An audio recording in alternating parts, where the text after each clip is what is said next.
Les carnets de route, c'est une histoire assez étonnante parce qu'en réalité, c'est un rêve de 10 ans. Quand je suis rentré à l'Express en 2001, presque immédiatement, j'ai eu envie de faire concilier les deux grandes passions de ma vie, qui sont le voyage d'un côté et la littérature de l'autre, la lecture de l'autre, qui sont les deux pôles autour desquels moi je me suis organisé, autour desquels j'ai grandi, autour desquels je me nourris. C'était l'époque où la presse acceptait de nous envoyer comme ça pendant 2 semaines, 3 semaines, au bout du monde, sur les traces d'un écrivain, pour rapporter des grands reportages. Et donc j'ai pas mal voyagé. Et puis, je crois que c'était en 2004, 2005, j'ai eu la chance de pouvoir montrer un bout de film à un ami qui a beaucoup compté dans l'élaboration des carnets de route, qui est Bernard Giraudot, l'acteur, écrivain. Et Bernard m'a dit, écoute, tu as quelque chose, il faut le faire. Il faut prendre la route, dans la plus pure tradition littéraire qui va d'Ulysse à Kerouac, prendre la route, tailler la route et s'arrêter uniquement chez les écrivains et puis écouter. Écouter le bruit de la création en train de se faire. Pénétrer dans un bureau où vous savez que quelques heures avant et quelques heures après, un chef-d'œuvre est en train de s'écrire. Ramasser un petit peu les dossiers qui traînent, déjeuner avec eux, dîner avec eux, boire un coup avec eux, poser des questions, essayer de comprendre ce que certains appellent la petite fabrique de fiction.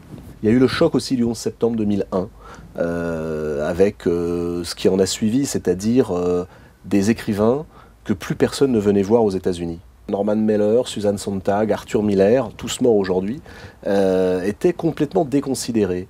Et j'allais les voir, et eux me disaient, mais nous les Américains, on n'y arrivera plus. On n'y arrivera plus à intéresser les gens à notre créativité. Vous, les Européens, faites-le. Et vous, là, au lieu de poser des questions, prenez votre caméra et allez-y. Et je me souviens encore de Susan Sontag qui me disait, si tu veux comprendre ce pays, interroge les écrivains. Ils sont tous très différents, aucun ne se ressemble. Chacun écrit depuis son sol. Le New-Yorkais n'a rien à voir avec celui du Wyoming, qui ne ressemble pas à celui du Colorado, qui ne ressemble pas du tout à celui du Sud profond, qui ne ressemble pas à celui de la Californie. Et tous sont un morceau du grand puzzle qui s'appelle America. Et donc c'est né comme ça. Et alors il a fallu des années pour convaincre d'abord les chaînes.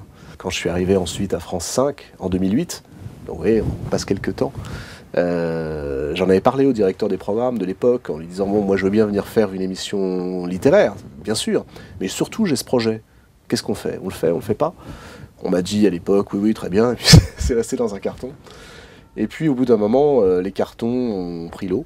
C'est-à-dire que je me suis dit, allez, ça va, si c'est pas nous qui donnons l'impulsion, ça ne se fera jamais. Et donc c'est en 2011, presque 10 ans après la première